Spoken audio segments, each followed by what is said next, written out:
sepanjang 1 bulan dari awal Agustus sampai pada akhir Agustus. Dan hari ini adalah tepat sekali 31 Agustus, di mana kita semua belajar tentang life giving, sebuah komitmen memiliki hidup yang kita berikan kepada Tuhan. Saudara, saya yakin sekali Tuhan mau memakai kita semua, dan Tuhan mau kita belajar hari ini memberikan hidup kita yang terbaik kepada banyak orang. Di waktu kita bersama-sama di dalam gereja, kita berkeluarga, kita bersosialisasi, kita merindukan supaya sungguh hidup kita bisa diberikan kepada banyak orang. Ya, saudara, hari ini kata bersama dengan saya, mari punya hidup yang diberikan kepada orang lain. Ada amin? Ya, dan hari ini saya mau ajak saudara melihat, ya, Tuhan mau mengajak kita bersama-sama melihat firman Tuhan dalam 2 Raja-Raja pasal yang keempat. Pada ayat yang pertama sampai pada ayat yang ketujuh, ayat ini menjadi sebuah dasar untuk kita belajar bagaimana Tuhan mau menyiapkan kita menjadi bejananya. Tema firman Tuhan hari ini adalah jadi bejananya Tuhan. Kita memiliki hidup yang didedikasikan, diberikan kepada banyak orang, dan kita menjadi saluran bejana, menjadi berkat kepada banyak orang. Di dalam ayat yang pertama, saya bacakan kepada saudara, kemudian pada ayat yang kedua, saudara baca bersama-sama. Salah seorang dari istri-istri para nabi mengadukan halnya kepada Elisa sambil berseru, "Hambamu suamiku sudah mati, dan engkau ini tahu bahwa hambamu itu takut akan Tuhan. Tetapi sekarang," perhatikan baik-baik kata ini, ya, garis bawahi kata, "penagih hutang sudah datang untuk mengambil kedua anakku menjadi budaknya." Dua kata ini saya mau saudara garis bawahi baik-baik, bahwa di zaman ini, hari ini kita berhadapan dengan begitu banyak hutang. Dan ini bukan hanya bicara tentang secara materi hutang yang ada dalam hidup kita, tapi saya tahu saudara, iblis datang sedang memberikan apa? Memberikan kehidupanmu supaya engkau mengalami hutang demi hutang dalam keluarga dan dalam generasimu. Dan hutang yang iblis akan berikan kepadamu akan memperbudak hidupmu. Dan hari ini saya percaya sekali kita semua mau bebas dari hutang, dan kita mau hari ini tidak menjadi budak di dalam hutang itu. Saudara, nanti saya akan bahas. Pada ayat yang kedua, silakan saudara baca.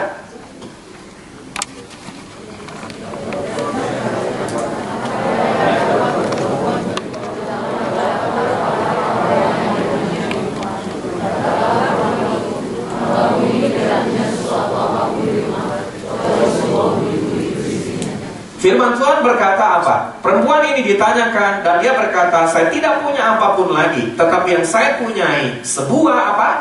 Bejana berisi minyak." Garis bawahi hal yang ketiga, ada bejana yang hari ini yang akan membereskan hutang, yang akan membuat hidupmu tidak lagi diperbudak oleh karena hutang itu. Pada ayat yang ketiga saya bacakan, "Lalu berkatalah Elisa, pergilah apa? Mintalah bejana-bejana dari luar." Dan dikatakan apa? Daripada segala tetanggamu. Dan perhatikan kata ini, bejana kosong. Hari ini saya percaya Tuhan sedang mencari bejana yang kosong. Kalau kita mau menjadi orang yang hari ini menjadi life giving, memberi yang terbaik dalam hidup kita kepada banyak orang, punyailah kehidupan menjadi apa saudara? Bejana yang kosong. Dan firman Tuhan berkata apa? Tetapi jangan terlalu sedikit. Ayat yang keempat. Halo, ayo sama-sama saudara. Kemudian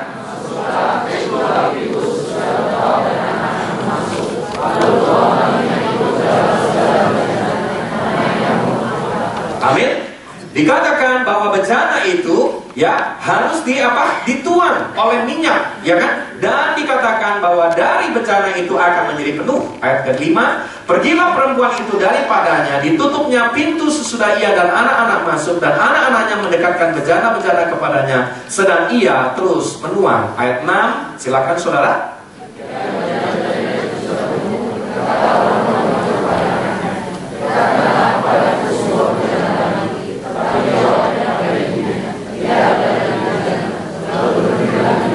Ayat 7 sama-sama. Kemudian pergilah perempuan itu memberitahukannya kepada abdi Allah. Dan orang ini berkata apa? Pergilah, jualah minyak itu, bayarlah hutangmu, hiduplah dari lebihnya engkau serta anak-anakmu.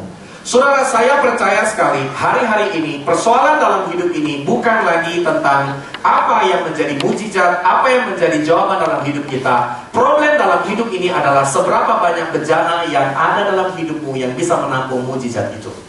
Saudara, banyak orang seringkali berpikir tentang bagaimana dia memperoleh mujizat, memperoleh solusi, memperoleh jawaban dalam Tuhan. Tetapi persoalan yang terbesar adalah sebenarnya adalah seberapa banyak bejana yang kita sudah siapkan untuk menampung itu.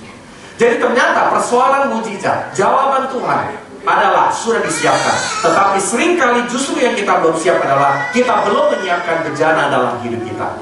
Apakah hari ini kita melihat bahwa ada penagih hutang? Dan saya percaya ini gambaran secara rohani pada generasi hari ini.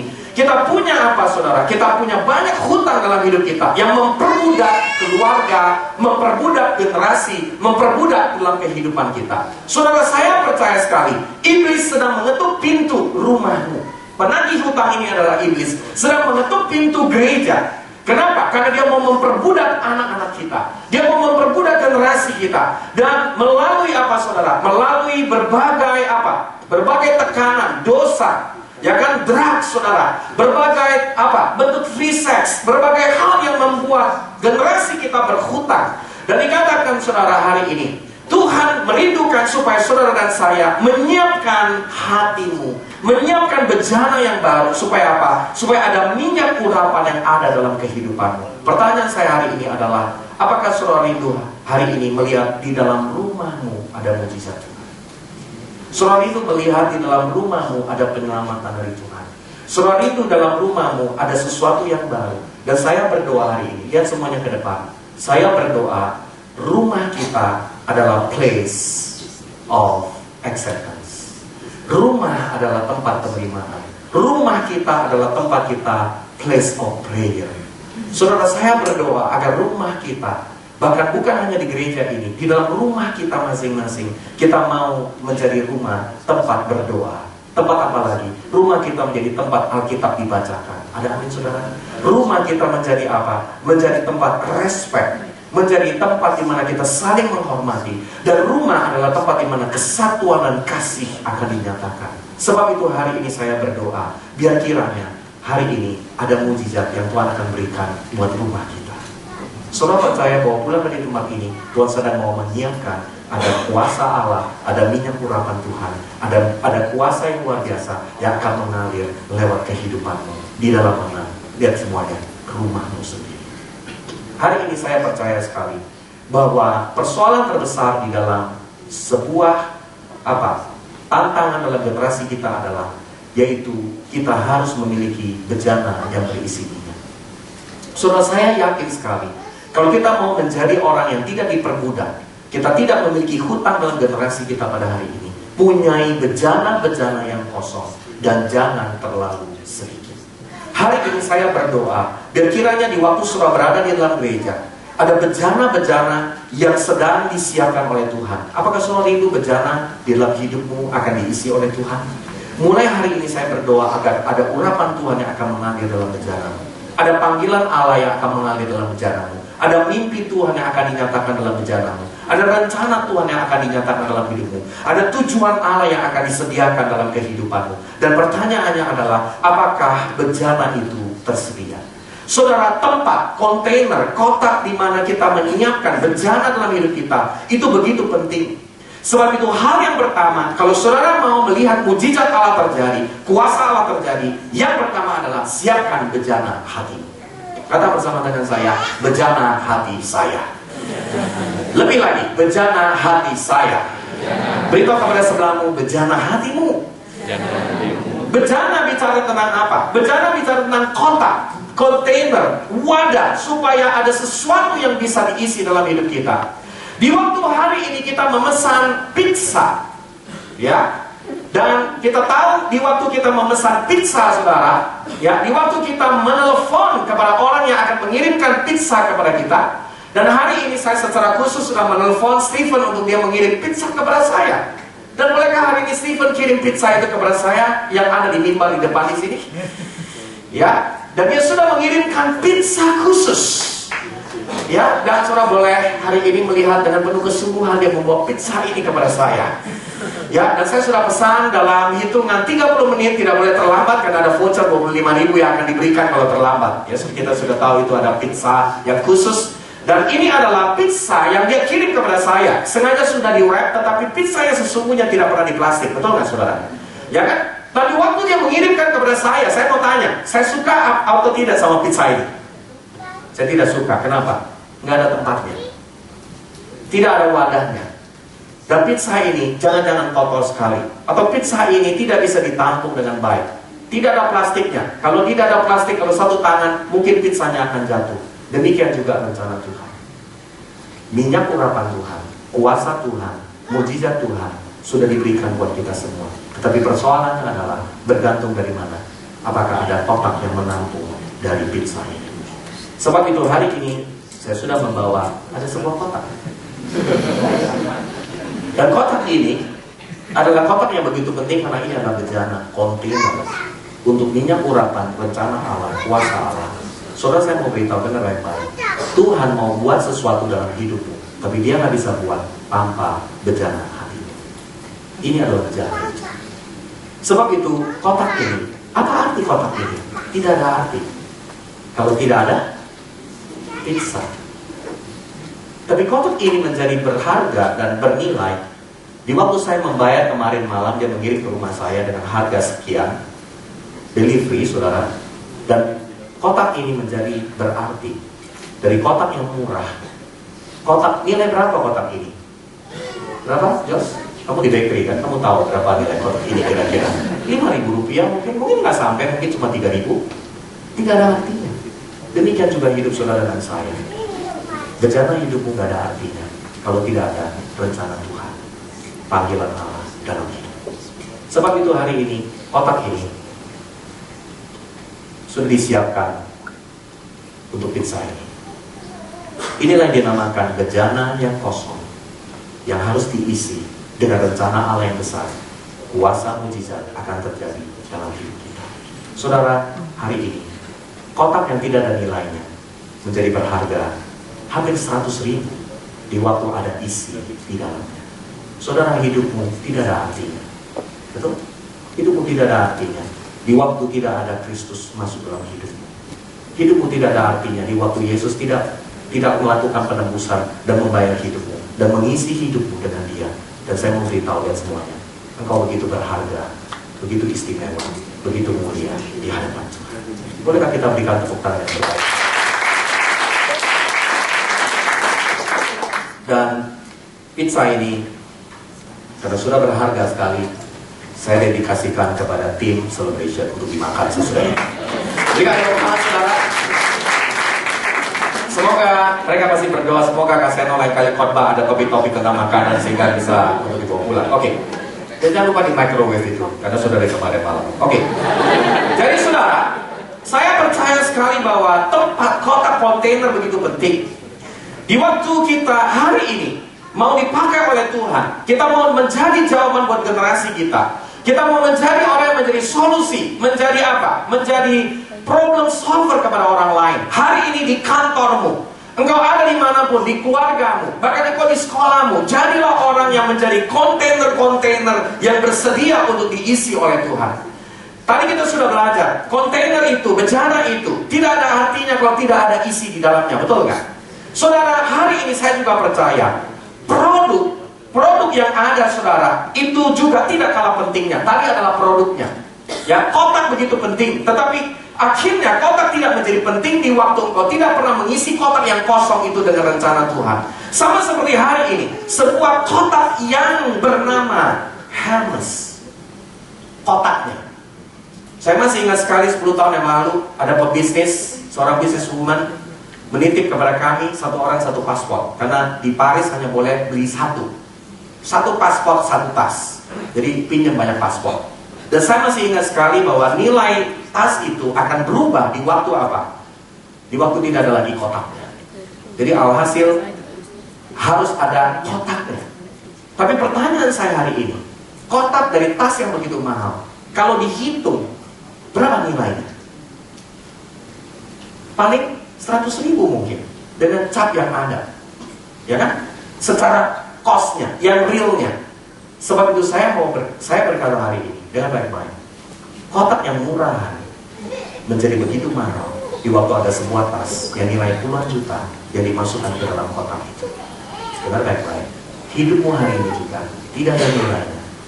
Tapi di waktu ada rencana Tuhan yang begitu mulia, begitu luar biasa, dimasukkan dalam kotak rencana hidupmu, apa yang terjadi? Engkau begitu luar biasa, mahal. Jadi ternyata produk juga begitu penting. Bukan hanya sekedar kotak. Kotak yang murah diisi dengan produk yang berharga, maka kotak tersebut akan jadi berharga. Seperti jam tangan atau saudara punya apapun yang dalam kehidupan. Sebab itu apa yang kau mesti lakukan? Yang pertama adalah jadilah bejana yang bersih, yang kosong, supaya Tuhan punya rencana yang besar yang akan memasuki, yang akan dilimpahkan, yang akan dicurahkan. Supaya apa? Coba lihat semuanya. Saudara bisa membayar hutang dalam generasi hari ini. Supaya kita bisa membayar hutang dalam keluarga kita. Mungkin ayah kita belum lahir baru, mungkin orang tua kita belum mengenal Yesus. Tapi hari ini saya percaya, sama seperti, coba perhatikan baik-baik, sama seperti Tuhan berpuluh-puluh generasi mencari bejana untuk lahirnya Yesus. Saudara tahu? Setiap zaman, setiap generasi Tuhan mencari bejana. Dan dia berusaha menemukan siapa bejana yang siap untuk dicurahkan Roh Kudus, di mana Yesus akan dilahirkan. Dan akhirnya ditemukanlah siapa? Seorang perawan, seorang wanita yang bernama Maria. Bersyukurlah yang namanya Maria. Nama Maria bikin namamu jadi mahal. Kenapa? Karena Tuhan menemukan apa saudara? Pribadi bejana seorang yang bernama Maria. Dan saya suka dengan Maria. Kenapa? Bejana saudara, engkau harus lakukan hal yang berikutnya. Lukas 2 ayat yang ke-19. Coba kita lihat. Apa respon Maria di waktu dia menerima yang dinamakan apa saudara? Menerima rencana Tuhan, menerima minyak urapan itu, menerima panggilan Allah dalam kehidupannya. Dan hari ini saya berdoa pada Lukas 2 ayat 19. Coba lihat semuanya ke depan. Di waktu semua menerima rencana Tuhan. Hei, rencana Tuhan yang kamu gak ngerti. Apa yang Tuhan sedang berikan dalam hidupmu, kamu mungkin tidak pernah bisa membayangkan. Saudara bisa membayangkan bahwa hari ini, di waktu engkau melakukan sesuatu, di waktu dulu engkau belum lahir baru, belum terima Yesus, tetapi sekarang engkau sudah lahir baru terima Yesus, engkau tidak bisa membayangkan apa yang sedang Tuhan rencanakan dalam hidupmu. Sama saya Maria. Di waktu Maria menerima sebuah pesan bahwa Yesus, anak Allah, akan lahir lewat rahimnya. Dan saya percaya Maria menjadi apa? Bejana yang kosong. Menjadi bejana di hadapan Tuhan. Dan Tuhan berhasil menemukan sesudah berpuluh-puluh generasi ada hutang yang harus dibayar untuk menebus dosa manusia. Akhirnya Tuhan menemukan ada Maria. Dan kita bisa menemukan respon Maria seperti apa. Inilah respon saudara semua sebagai bejana di hadapan Tuhan. Mari kita baca. Tetapi apa? Maria menyimpan segala perkara itu di dalam hatinya dan merenungkannya. Saudara hari ini coba lihat semuanya. Di waktu Tuhan punya rencana yang besar, Tuhan kasih minyak ke dalam hidupmu. Sama seperti janda ini lagi punya hutang, dia diperbudak oleh dosa. Iblis mengetuk pintu kehidupannya dan iblis mau mengambil alih anak-anaknya. Makanya ini adalah bicara tentang apa? Hari ini kita berada di PCC. Saya sedang berdoa supaya kita menjadi gereja yang menjadi jawaban buat generasi hari ini. Ada amin saudara? Kita rindu menemukan ada banyak orang yang hari ini perlu dibawa ke dalam rumah Tuhan. Dan hari ini di waktu kita menerima janji itu, saudara pernah dijanjikan satu hari engkau akan jadi orang yang menjadi businessman, atau engkau menjadi orang yang akan berhasil, atau Tuhan rencanakan engkau dalam sebuah rencana yang khusus yang engkau gak pernah bisa pikirkan. Makanya coba perhatikan baik-baik. Jangan pernah ragu, tetapi jadilah seperti Maria. Yaitu apa? Menyimpan segala perkara di dalam hati, dalam bejana hati, dan merenungkannya. Bahkan ada satu ayat lagi dalam Lukas pasal 2 ayat 51b berkata demikian. Dikatakan apa? Saya suka dengan kata ini. Lalu Yesus pulang bersama-sama dengan orang tuanya ke Nazaret, dan Yesus tetap hidup dalam asuhan mereka. Saudara mesti tahu, Yesus itu anak yang home sweet home. Karena dia baru pelayanan umur 30. Dia begitu setia ikut papa mamanya. dan papa mamanya menemukan ada banyak keajaiban dalam hidup dia. Dan apa yang terjadi di waktu ibunya menjadi orang yang pernah menerima rencana Tuhan, dan di waktu dia melihat ada banyak keajaiban tentang Yesus, apa yang dilakukan dan diresponi oleh Maria? Mari kita baca. Dan ibunya menyimpan semua perkara itu di dalam hati. Saudara, saya berdoa agar saudara menjadi bejana yang siap menyimpan rencana Allah. Saudara menjadi bejana yang siap menerima janji Allah dan merenungkannya.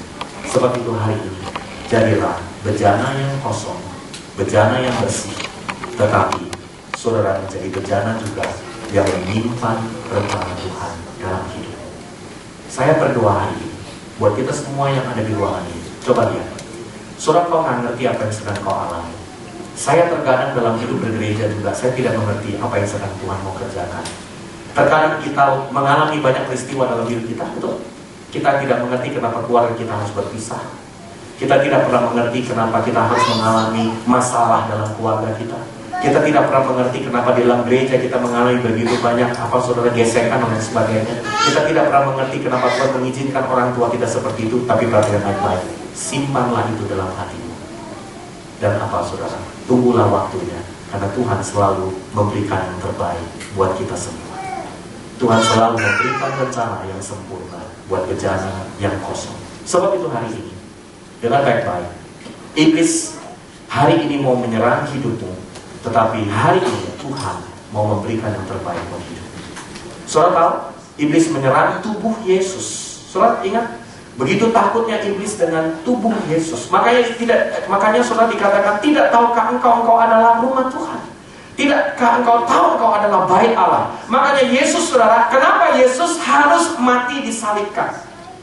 Kenapa nggak pakai proses yang lain? Karena memang di dalam bejana tubuh Yesus, di situlah terletak, saudara, kuasa Allah yang begitu luar biasa.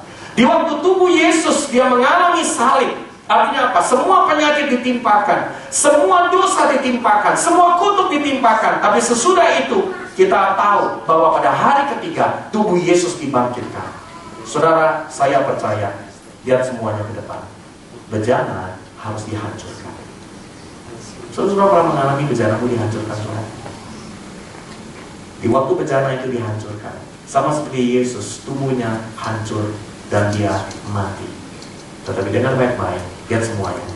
Di waktu bejanamu dihancurkan, Tuhan akan menyiapkan hidupmu dengan sebuah bejana yang baru. Saudara, bejana hidup kita nggak bisa menampung rencana Tuhan. Tapi bejana yang sudah dibentuk oleh Tuhan, yang sanggup menampung rencana Allah dalam hidup. Saya berdoa buat kita semua hari ini. Apa yang kita harus tampung dalam hidup kita?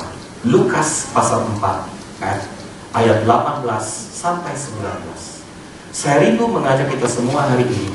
Mari kita isi hidup kita dengan apa, saudara? Dengan kita mengizinkan Roh Tuhan masuk dan ditampung lewat kontainer bejana hati kita. Ini yang harus kita lakukan. Lukas 4 ayat 18, saya bacakan. Roh Tuhan ada padaku. Siapakah kata padaku? Yesus. Roh Tuhan ada pada Yesus, oleh sebab Bapa sudah mengurapi Yesus. Untuk apa? Untuk, mari kita baca sama-sama, menyampaikan kabar yang baik kepada orang-orang miskin. Saudara, saya berdoa agar kita semua yang ada di tempat ini jadilah bejana yang diisi dengan Roh Kudus, diisi dengan minyak urapan, dan minyak adalah bicara tentang Roh Kudus yang akan mengurapi hidupmu. Dan saya berdoa kepada engkau yang ada di tempat ini, engkau akan menjadi bejana yang pertama menyampaikan kabar baik kepada orang miskin. Ini prinsip apa namanya? Penginjilan. Sebab itu saya berdoa, dengar baik-baik, jangan jadi orang yang hanya menikmati sesuatu buat dirimu sendiri, tetapi jadilah bejana yang rindu supaya hidup dan minyakmu, saudara, menjadi berkat buat orang lain. Caranya bagaimana? Bawalah orang kepada Tuhan. Saudara pernah pengalaman membawa orang kepada Yesus? Apakah jangan-jangan saudara sama sekali bahkan gak punya pengalaman itu, tapi malah punya pengalaman mengeluarkan orang dari Yesus? Ya kan, maksudnya orang yang sudah dalam gereja malah keluar, orang yang dalam Yesus malah keluar, saudara. Tapi saya berdoa hari ini setiap kita harus punya sebuah sikap jadi bejana. Mulai hari ini saya berdoa kepada kita semua yang ada di tempat ini, jadi bejana yang membawa orang lain kepada Tuhan. Inilah yang dinamakan penginjilan. Saudara, saya rindu jadi orang jangan hanya untuk kepentinganmu sendiri, tapi jadi orang untuk kepentingan orang lain. Jadilah bejana yang kita siap untuk dipakai oleh Tuhan, memberitakan kabar baik kepada orang miskin. Orang miskin di sini bukan hanya secara jasmani, tapi juga bicara secara rohani. Sebab itu saya berdoa. Berapa banyak saudara hari ini percaya? Dan saya juga mau katakan, saya instruksikan saudara belajar untuk peduli dengan orang lain. Yaitu apa? Ingat dengan orang tuamu, ingat dengan temanmu, ingat dengan saudara-saudaramu yang belum mengenal Yesus sebagai Tuhan dan Juru Selamat. Jadilah bejana yang diurapi oleh kuasa Roh Kudus untuk menginjil, membawa berita Yesus kepada banyak orang. Ada amin, saudara? Yang kedua, bukan hanya itu. Dikatakan kita harus memiliki apa? Yang kedua, dan Yesus hari ini mengutus kita. Kalau saya mau kembalikan dalam bahasa yang sederhana, Bapa sudah mengutus Yesus. Hal yang kedua yang saya berdoa supaya ada minyak urapan yang dalam hidupmu adalah apa, saudara? Yaitu supaya ada kuasa pengutusan. Yaitu di mana engkau menjadi orang yang melakukan pelayanan apa? Kerasulan apostolik. Saya percaya setiap hidupmu hari ini engkau diberikan urapan oleh Tuhan untuk menjadi apostol, rasul, menjadi orang yang merintis, saudara, sebuah bisnis dari tidak ada menjadi ada. Dan saya percaya sekali Tuhan akan membawa engkau juga merintis komunitas. Hari ini ada banyak komunitas yang sedang Tuhan berikan kepada kita. Dan apakah saudara menjadi orang yang merintis komunitas, dan dari komunitas engkau bisa membawa orang lain untuk mengalami Tuhan dalam komunitas itu? Saya berdoa, setiap saudara di ruangan ini bukan hanya sekedar tugas dalam gereja, tapi juga tugas di dalam apa? Perusahaanmu. Tugas di mana? Di keluargamu. Jadi orang yang diutus. Build and send. Karena arti dari apostolik, diutus, arti katanya ada dua makna. Yaitu apa? Build, dibangun, dan diutus. Saudara, saya berdoa supaya saudara menerima urapan ini dalam hidupmu. Engkau diutus dari tempat ini, dan engkau sedang membangun sebuah platform yang baru. Bangun apa? Bangun bisnismu dengan urapan Tuhan. Bangun apa lagi? Bangun keluargamu dengan kasih Tuhan. Saudara, saya berdoa engkau punya kuasa pengutusan dari Tuhan. Bukan hanya itu. Yang berikut dikatakan apa lagi? Saudara yang baca ayat 19 untuk, silakan 19, untuk memberitakan pembebasan kepada orang-orang tawanan. Siapakah mereka-mereka yang hari ini ditawan, saudara? Inilah yang dinamakan apa? Orang-orang yang bergerak dalam dunia pengajaran. Kebenaran yang memerdekakan. Banyak orang yang ditawan, saudara, dalam hidup mereka. Kebenaran belum memerdekakan mereka. Kalau saudara punya kemampuan mengajar, jadilah orang yang mengajar, membawa orang lewat pengajaran. Lalu apa lagi? Coba baca lagi. Dan penglihatan bagi orang-orang buta. Buat orang yang hari ini gak bisa lihat visi dalam hidupmu, ini pelayanan profetik, saudara. Ada banyak orang hari ini yang Tuhan mau pakai dalam pelayanan profetik. Pelayanan yang di luar dari pikiran manusia, tetapi Tuhan akan berikan dia kepekaan. Makanya saudara, Tuhan akan berikan sebuah pelayanan penginjilan. Tuhan akan berikan kau pelayanan kerasulan. Tuhan akan berikan kau pelayanan apa lagi? Ya, pelayanan profetik, ya, pelayanan kenabian. Dan bukan hanya itu, Tuhan juga akan berikan engkau apa? Membebaskan orang-orang yang tertindas. Pelayanan apa lagi, saudara? Pelayanan pengembalaan. Saudara, semua kita sedang disiapkan oleh Tuhan. Kita mau jadi bejana di mana Tuhan mengurapi kita dengan kuasa itu. Apakah saudara rindu hari ini dipakai oleh Tuhan? Kemanapun kau pergi, engkau menjadi berkat. Engkau menjadi apa? Saluran bejana di mana kuasa Allah akan dinyatakan. Mulai hari ini, saya temukan ada di antara saudara yang hari ini akan diurapi Tuhan menjadi penginjil-penginjil dalam Tuhan. Saudara, ini bukan hanya bicara tentang bawa jiwa, tapi secara dunia kerja, saudara akan diurapi dari marketing-marketing yang diberkati oleh Tuhan. Saudara tahu, penginjil itu marketing. Ya, terus apa lagi? Saudara percaya bahwa engkau akan menjadi orang yang diurapi dalam pelayanan kerasulan. Apa maksudnya? Engkau akan menjadi CEO, engkau akan menjadi orang yang merintis, dan engkau akan membangun, dan engkau akan diutus. Kemanapun engkau merintis apapun, dan apa yang engkau rintis akan berhasil. Saudara percaya itu akan terjadi. Dan bukan hanya itu, engkau akan punya pelayanan apa? Kenabian. Apa maksudnya? Pelayanan profetik. Saudara bilang, gimana caranya ya di dunia kerja ya pelayanan profetik? Pelayanan ini pelayanan apa saudara?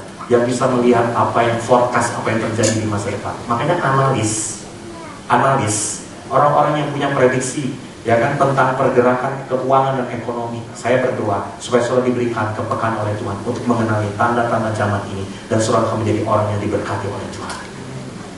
Dan apalagi pengajaran, saudara akan diurapi oleh Tuhan lewat apa? Engkau akan menjadi trainer, menjadi orang yang akan mengajar banyak orang, dan engkau akan dipakai oleh Tuhan dalam hal itu. Tapi yang tidak kalah pentingnya, coba lihat semua. 4 hal ini kita boleh punya. Tapi yang paling utama, jangan salah, perlu pelayanan mengembalakan.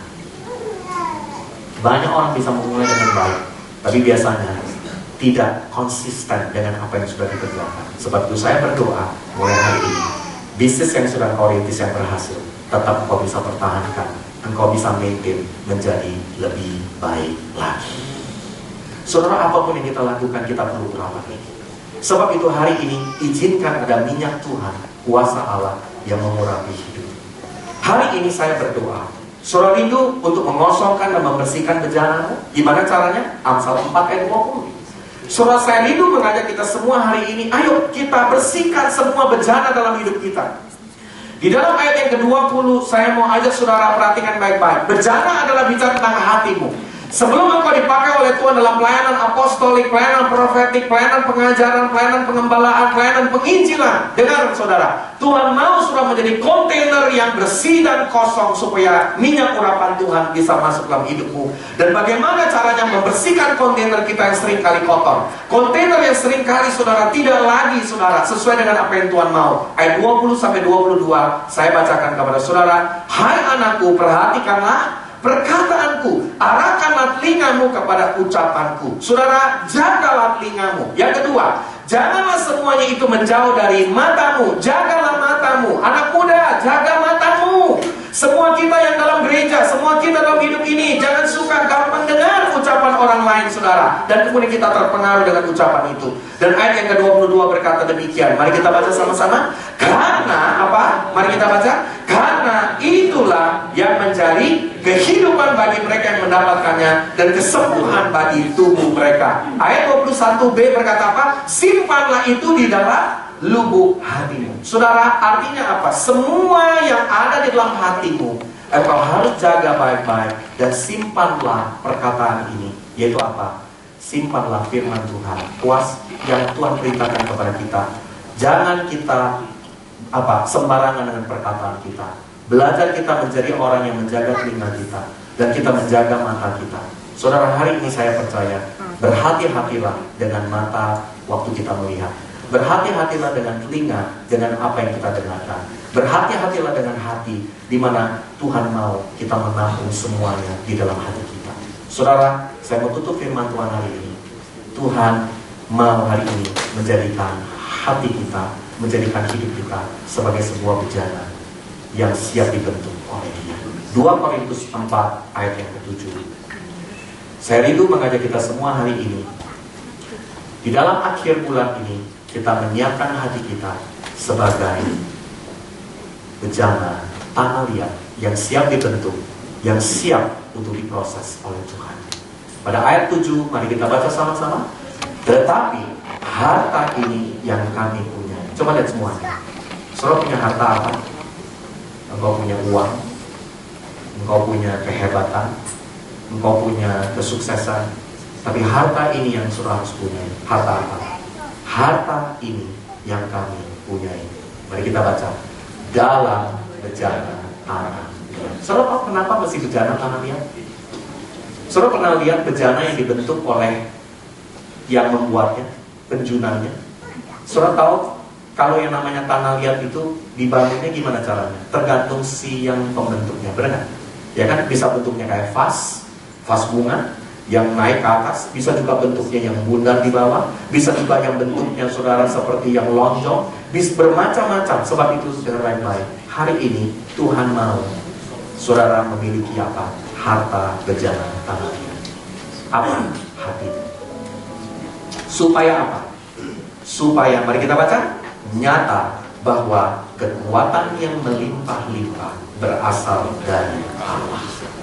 Saudara, apakah kita rindu hari ini mau mengalami kekuatan yang berlimpah-limpah yang berasal dari Tuhan. Saya berdoa agar kita punya urapan dari Tuhan. Kita punya minyak yang akan mengalir dalam hidup kita. Kita akan punya kuasa Allah yang akan terekspresikan dalam hidup kita. Kita akan punya kekuatan yang berlimpah-limpah dalam hidup kita. Saudara, apakah kita rindu menjadi bejana tanah liat yang bersih dan kosong, supaya sungguh Tuhan mau berbentuk apapun kita menyiapkan hati kita? Caranya bagaimana, saudara? Bersihkan hatimu dari semua hal, dari kekecewaan, dari apa lagi? Bersihkan hatimu dari semua kotoran dosa. Bersihkan hatimu dari berbagai hal yang membuat hidupmu tidak bisa merdeka. Dan hari ini saya berdoa, kekuatan yang berlimpah-limpah akan mengalir keluar dari kehidupan. Berapa banyak saudara yang rindu? Mari kita berdiri bersama-sama dan kita datang kepada Dia dengan segenap hati. Apa yang ku cari di dunia ini. Shalom para wanita dimanapun Anda berada. Nama saya Rosleu. Saya bertemu dengan beberapa wanita beberapa waktu yang lalu, dan banyak di antara mereka bertanya, terus bagaimana hidup ini? Saya nggak mampu menghadapi persoalan yang sedang terjadi dalam rumah tangga saya, dalam pernikahan saya, dalam hubungan dengan mertua, anak dan orang tua, dan saya merasa putus asa. Rasa-rasanya saya mengakhiri hidup saya. Saya nggak punya jalan keluar. Tolong saya. Kalau saudara ada di posisi saya mendapat pertanyaan seperti itu, apa yang kita bisa lakukan? Selama ini aku merasa aku berharga. Aku gak ada masalah loh soal keberhargaan gitu. Tapi ternyata di pembelajaran itu, di sesi itu, aku baru tahu ternyata aku meletakkan keberhargaanku yang salah gitu. Contohnya ya, aku tuh dulu branded minded. Kalau beli barang apa-apa, kalau nggak bermerek nggak pede deh. Gitu. Tapi ketika aku meletakkan keberhargaan aku pada posisi yang benar, yaitu ketika aku sadar Tuhan seberapa adanya aku, kayak anak aku, Tuhan tetap berkata, kamu berharga. Di pembinaan wanita bijak nih, ada satu sesi yang namanya satu kapal dua kapten. Nggak dibilang kepala, tapi aku dibilang kapten. Kenapa disebut kapten? Karena running the house, jalan yang rumah tangga itu, boleh dikatakan aku yang memimpin. Tapi melalui pembinaan ini juga, aku tahu ternyata itu dosa. Ternyata itu tidak benar. Aku mau belajar untuk jadi istri, jadi mama yang baik, seperti apa yang Tuhan mau. Kami bersyukur Tuhan memberikan pelayanan wanita bijak. Ketika Anda bergabung dengan pelayanan wanita bijak, Anda mengikuti sesi-sesi yang sudah disiapkan dalam pelayanan wanita bijak. Ada camp yang sudah disiapkan bagi Anda pasti menemukan jawabannya. Semua pertanyaan yang ada di hati kita ada di situ. Waktu saudara datang ke sana, saudara dilayani dan dibawa bertemu dengan Tuhan secara pribadi lewat kebenaran firman-Nya. Itu yang kita perlukan untuk menjadi jawaban dalam pergumulan kita. Saya menunggu kehadiran Anda datang. Semua teman-teman welcome Anda untuk bergabung bersama kami dalam pembinaan wanita bijak.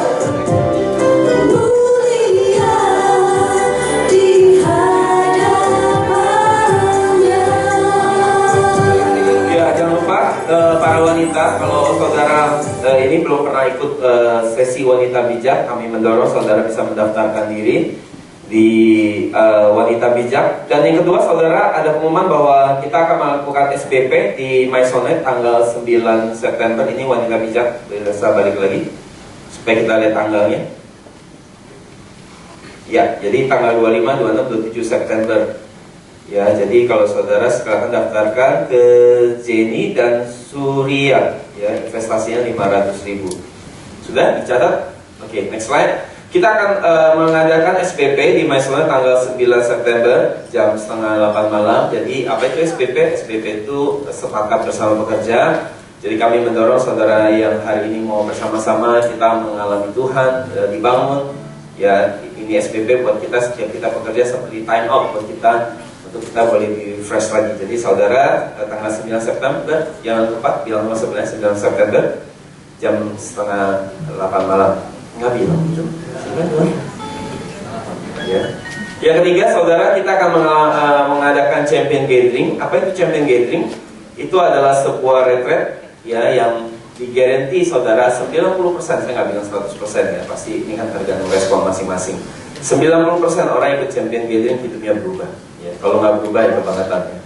Tapi 90% digaranti orang yang ikut champion gathering mereka mengalami perubahan hidup. Mereka mengalami perjumpaan dengan Tuhan, dan kita percaya orang yang mengalami perjumpaan sama Tuhan pasti mengalami perubahan itu. Itu sebabnya saudara, saya mendorong buat saudara belum pernah ikut champion gathering, silakan mendaftarkan diri dengan Andreas. Ya, Andreas boleh berdiri, Andreas. Berdiri dong, Andreas. Dan masih available. Oke, saudara yang keempat, saudara, kita juga punya komunitas futsal, ya, dengan ketua sukunya Antoni. Ya, boleh berdiri Antoni, kepala suku futsal kita. Ya. Tempatnya di The Futsal, gitu ya, di Jalan Dr. Satrio. Setiap hari Minggu jam 4 sore. Jadi nanti saudara jam 4 sore kalau saudara mau futsal, ya, selain rohani disegarkan, jasmani juga harus disegarkan. Amin. Oke, kita mau memberikan persembahan. Mari kita baca firman Tuhan. Mari setiap kita boleh berdiri sambil kita menutup celebration kita hari ini. 2 Korintus 8 ayat 9 kita baca sama-sama. Ini apa ini? Bukan yang ini. 2 Korintus 9 ayat 7 ya. Saya bacakan saja buat saudara. Salah nih ya. 2 Korintus 9 ayat 7. Hendaklah saudara punya